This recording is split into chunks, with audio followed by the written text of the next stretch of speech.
Due to internet interruption, Zoom stop working. I have refreshed it and gone through again. Now it's okay, fine enough. I think so.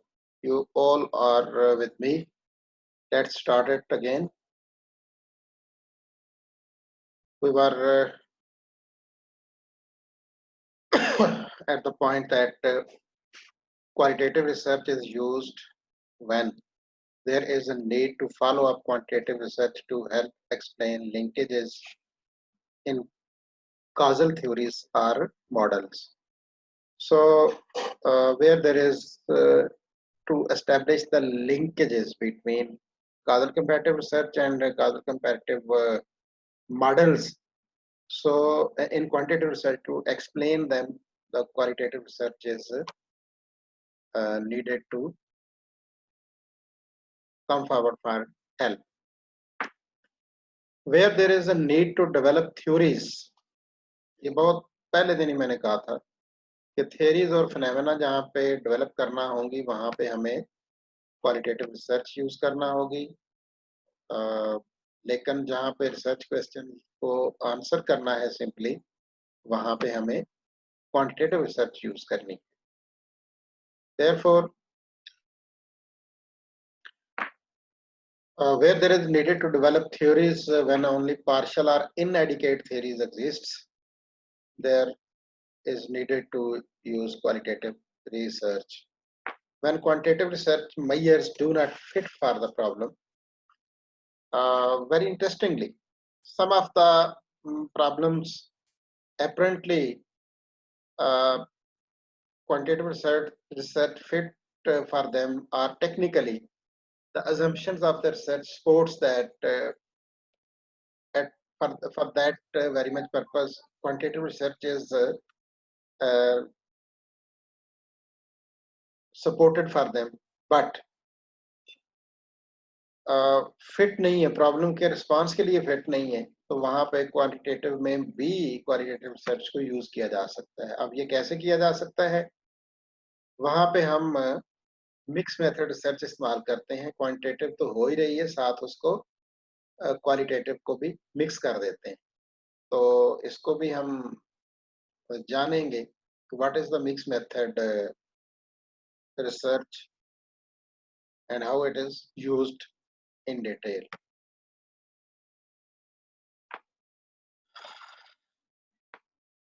What the qualitative research must be willing to do.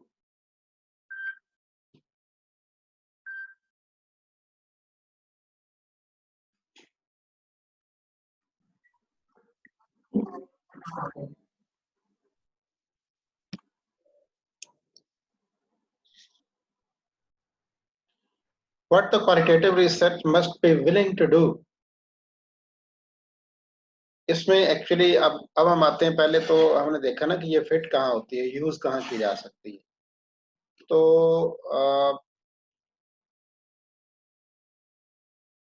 Actually इसमें होता क्या है, अब हम इस तरफ आते हैं.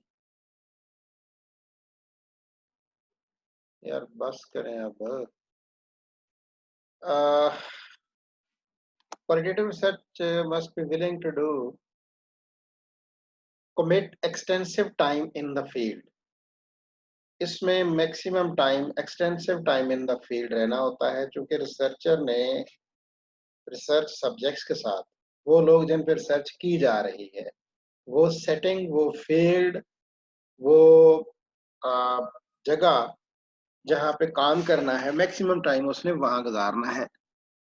क्योंकि सोशल कॉन्टेक्स्ट में सोशली लोगों के अंदर इन्वॉल्व रह करके वो देख सकते हैं कि हाउ द पीपल, अगर उनकी कस्टम्स, नाम्स, कल्चर, ये सारा कुछ ऑब्जर्व करना है एक रिसर्चर ने, उस कल्चर में रहेगा, उस कॉन्टेक्स्ट में सर्व करेगा, तो ही मालूम कर सकेगा ना कि किस तरह से ये लोग बिहेव करते हैं और इनके एटीट्यूड क्या है और इनकी कस्टम्स कैसे डेवलप हुई और ये कैसे काम करते हैं. For example, very simple is that, इस तरह करेगी. एक दफा इधर हमारे पास यूनिवर्सिटी में हमारे एक गेस्ट आए. वो कॉन्सुलेट थे, अमेरिकन कॉन्सुलेट. तो एक बिल्डिंग का उन्होंने इफ्तिताह करना था। वहाँ सारे हाई ऑफिशियल बैठे हुए थे, वाइस चांसलर भी और बहुत सारे लोग भी। उसने क्या किया कि उसने अ, फ्लू था उसको या जो भी था मसला, उसने अपना वो नोज़ साफ करके टिश्यूज़ का ढेर लगा दिया टेबल के सेंटर में। हम सबको बहुत बुरा लगा। फिर एक दफ़ा उसको इस तरह ही हुआ, छींक आई और कुछ हुआ तो फिर उसने अपने बाजू के साथ उसको साफ किया। तो हम सब तो इस कॉन्टेक्स्ट में जो हमारे कल्चर है, हम बहुत बुरा महसूस करते हैं। हम उठ के साइड पे चले जाते हैं, वहाँ टिश्यू वगैरह यूज़ करते हैं या उसको फिर टिश्यू को डस्टबिन में डिस्पोज़ ऑफ करते हैं। लोगों के अंदर मौजूद बैठे हुए हम ऐसा नहीं करते।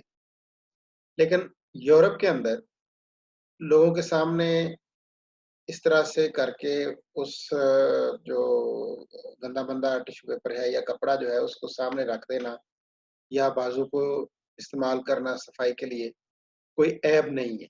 ये एक प्रैक्टिस है, जनरल प्रैक्टिस है उनके यहाँ। सो अब ये इसकी समझ हमें कब आएगी जब हमें उन्हें उनसे वास्ता पड़ेगा।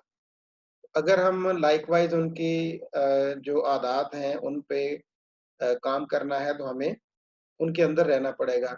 मैक्सिमम टाइम उनके साथ गुज़ारना होगा ताकि हम जान सकें कि किस तरह का उनका कल्चर क्या है। सिमिलरली अ, कोई जानता हो या ना जानता हो, हर किसी को देख के मुस्कुराना और गुड जेस्चर देना, ये ख़ास तौर पे यूरोपियन का एक स्टाइल है। तो यहाँ पे हमें कोई इस तरह का जेस्चर दे तो हम थोड़ी देर के लिए सोचते हैं कि क्या ये मेरे पे तंज़िया हँसा है या मेरा जानने वाला है। लेकिन उनके कॉन्टेक्स्ट में ज़रूरी नहीं कि वो हम्म, जानने वाला हो या वो तंज़ कर रहा हो, ये एक आम कल्चर है। अकॉर्डिंगली स्वीपर हम उन्हें जिस तरह से उनके साथ डील करते हैं या बिहेव करते हैं आप सबको पता है और वो फिर जिस तरह आगे से रिएक्ट करते हैं या जो उनका काम का स्टाइल है वो भी आप जानते हैं। But across the Europe again well dressed reasonable dressing में और प्लीज़िंग एटीट्यूड अराउंड आप ये होते हैं कि वो लोग जो काम कर रहे होते हैं स्वीपिंग का। तो ये कैसे पता चलता है? उनके अंदर रह के, उनको जान के, उनको पढ़ के, उनको ऑब्ज़र्व करके। Uh, yes. engage in complex and time consuming data analysis. Quantitative research का जो डाटा होता है वो नंबर्स एंड फिगर्स में होता है और बड़ा सीधा-सीधा डाटा होता है। कुछ उसके टेस्ट होते हैं वो हम अप्लाई करते हैं स्टैटिस्टिक्स के और एनालाइज़ करके वो मारते हैं। फिर एक पीएचडी के थीसिस को अगर आप एनालिसिस करना चाहें उसके डाटा को, तो आप मैक्सिमम 1 दिन में एनालाइज़ कर सकते हैं। लेकिन क्वालिटेटिव रिसर्च के अंदर इसके अंदर बहुत सारा टाइम कंज्यूम होता है क्योंकि उसकी सेटिंग, नाम्स, उसके थीम्स, उसका कॉन्टेक्स्ट, ये सब हमें ख्याल रखना होता है। आप लोगों को अंदाज़ा होगा कि अगर एक इंटरव्यू लिया हो, रिकॉर्ड किया हो, तो इंटरव्यू ट्रांसक्राइब करने में किस कदर हमें टाइम लगता है और उसको बार-बार हम सुनते हैं, रुकते हैं, लिखते हैं, फिर सुनते हैं, फिर रिव्यू करते हैं, फिर फाइनली हम डिसाइड करते हैं कि ये सेंटेंस हमें रखना है या इसको ओमिट करना है। तो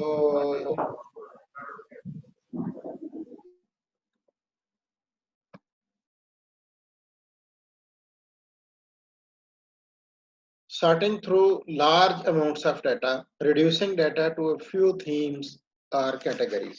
तो ये उसमें ट्रेंड देखा जाता है कि बहुत सारे इन्हीं एक सवाल का लोग जो जवाब है वो मिलता-जुलता जो दे रहे हैं, तो वो एक ट्रेंड डेवलप हो रहा होता है। सो इस तरह की कैटेगरीज में, थीम्स में उनको कन्वर्ट करना बहुत सारे लोगों की राय को एक टाइम टेकिंग प्रोसेस होता है।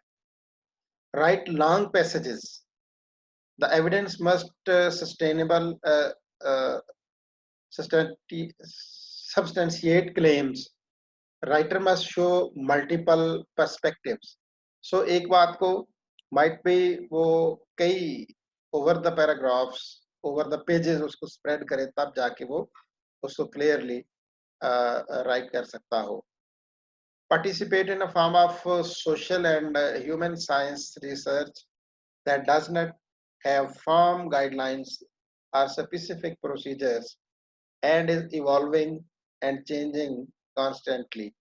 So all of the uh, जो रेलिवेंट उसके अंदर स्टेप्स इमर्ज हो रहे हैं with the passage of time, change हो रहे हैं, उन सबको मद्देनजर रखते हुए रिसर्चर को इनकी केयर करनी होती है। क्यों करना पड़ती है? क्योंकि ये सोसाइटी से अकॉर्डिंग होता है, सोसाइटल रोल्स से मुतल्लिक होता है और ह्यूमन साइंस से कंसर्न होता है। और ह्यूमन का माइंड, ह्यूमन की अंडरस्टैंडिंग, ह्यूमन की observation time to time change होती है और चेंज ही इसकी सबसे बड़ी खूबसूरती है, ये स्टैटिक नहीं होती। सो उस चेंज ऑब्जर्वेशन के रिजल्ट्स भी चेंज आते हैं। That is why qualitative research के अंदर उन सब पैरामीटर्स को इंक्लूड करना पड़ता है। क्लास इधर ही है, सो तो नहीं गए भाई? Hello? No, sir. Yes, sir. जी सर, जी sir. Yes, sir, we are here. Thank you. आपकी बात से क्लियर आ रही है। प्रेजेंट सब प्रेजेंट। चलें, दैट्स गुड। और ये अभी हमारी सेकंड लास्ट, यस। अब हम 2 स्लाइड सिर्फ ये करेंगे क्योंकि मुझे ख्याल है कि आपको, मैं कहता हूँ ना, जहनी हाजमे का भी ख्याल रखना चाहिए। हाँ जी, मैं भी ये बात करने लगे थे ये बात। चलें, फिर आपके दिल की बात मैंने कर दी है, तो हमें ख्याल रखना है कि हमें इनकी फिर बाद में समझ भी आए, पढ़ भी पाए आप लोग। तो डिजाइन से मुतल्लिक हम बात करके इसको खत्म करते हैं। Designing a qualitative study, differences to consider. यानी क्वालिटेटिव स्टडी कंडक्ट करने के लिए इसके डिफरेंट प्रिवेलिंग डिजाइन्स हैं, तो उनमें से कौन सा बेस्ट डिजाइन है चूज करना है, उसको हम देखते हैं। तो सबसे जो पहली बात इसके अंदर, क्वालिटेटिव स्टडी के जो डिफरेंट डिजाइन्स हैं, उनमें से किसको पिक करना है, उसका तरीकाकार ये है कि लिटरेचर व्यू हम देखते हैं। लिटरेचर व्यू बेसिकली ये होता है कि आपका एक रिसर्च टाइटल है जिस पे आप काम करना चाहते हैं, उससे मुतल्लक आप डिफरेंट प्रीवियस रिसर्च को पढ़ते हो। पढ़ते क्यों हो? कि आपने यहाँ, आपको ये तवज्जो की जरूरत है, एक लफ्ज आप लिखें एमरल्ड, EMERALD, एमरल्ड। ये एक डेटाबेस है, यहाँ पे रिसर्च आर्टिकल्स जो हैं जो पब्लिश होते हैं वो रिसर्च की दुनिया के सादा तरीन सिंपल आर्टिकल्स होते हैं। और वहाँ पे रिसर्च के अंदर, इन आर्टिकल्स के अंदर जो क्या हो गया है, एमरल्ड में छपे हुए आर्टिकल्स का जो एब्स्ट्रैक्ट है उसको वो 5 हिस्सों में तकसीम करते हैं, जिसमें उसके वो objective, methodology, research question, instrument, analysis और उसके रिजल्ट्स वो रिप्रेजेंट करते हैं। लिटरेचर व्यू बेसिकली एक नावल रिसर्चर को जो एक नए टॉपिक पे काम कर रहा है सपोर्ट करता है कि लाइक वाइज रिसर्च जो प्रीवियस या रिसेंट पास्ट में हुई हैं, उनका मेथड क्या था, उनका ऑब्जेक्टिव क्या था, उनकी मेथोडोलॉजी क्या थी और उनके क्या रिजल्ट्स आए। तो तमाम तरह की रिसर्च, दुनिया की तमाम रिसर्च, वो सोशल साइंसेस की हो या हार्ड साइंसेस की हो, सॉफ्ट साइंसेस की हो, नेचुरल या प्योर साइंसेस की हो, सब में अपनी जो आप रिसर्च कंडक्ट करने जा रहे हैं उस तरह की प्रीवियस रिसर्च को पढ़ते हैं, वहां से हम अखज करते हैं, हम गाइडलाइन लेते हैं कि इनका भी इन्हीं वेरिएबल्स पे मिलता जुलता काम था, तो इन्होंने रिसर्च ऑब्जेक्टिव क्या बनाया, हम भी उस तरह का रिसर्च ऑब्जेक्टिव बनाते हैं। वहां से हम फोर्स ही करते हैं कि इनकी रिसर्च मेथोडोलॉजी क्या थी, तो रिलेटिव रिसर्च मेथोडोलॉजी हम सपोर्ट करते हैं अपनी रिसर्च में, रिकमेंड करते हैं अपने लिए कि हम ये इस्तेमाल करेंगे। अच्छा, इसको हम रेफर करते हैं कई, यानी एक रिसर्च आर्टिकल अगर आपने लिखना है तो आपको 15, 20, 30 आर्टिकल रेलेवेंट पढ़ते हैं, उनको रेफर करते हैं कि जी फलां ने फलां ईयर में फलां जगह पे लाइकवाइज काम किया था, उसका ये ऑब्जेक्टिव था, ये मेथोडोलॉजी यूज की और ये उसका पॉपुलेशन थी, ये सैंपल था, ये उसने रिसर्च इंस्ट्रूमेंट यूज किया और उसके डाटा के रिजल्ट्स ये थे। ठीक, इस तरह जब आप 15-20 दफा रिफर कर देते हैं तो ये आपकी रिसर्च के इंट्रोडक्शन को, रैशनल को साउंड कर देता है कि आप यही मेथोडोलॉजी और यही रिसर्च डिजाइन जो रिकमेंड कर रहे हैं, इस पे फिर कोई क्वेश्चन नहीं होता। सिंपली अगर मैं उठ के स्ट्रेट वे कह दूं कि मैंने रिसर्च कंडक्ट करनी है कि लाहौर के अंदर पब्लिक और प्राइवेट यूनिवर्सिटीज के अंदर जो एमफिल लिटरेचर के स्टूडेंट्स हैं, उनका लर्निंग एटीट्यूड एक जैसा है, ये मैं क्लेम कर दूं कि वो एक जैसा है, और अब मैं कोई पकड़ के उसमें क्वालिटेटिव रिसर्च शुरू कर दूं, तो मुझसे कोई पूछ सकता है कि जनाब आपने ये रिसर्च डिजाइन कैसे ऑप्ट कर लिया।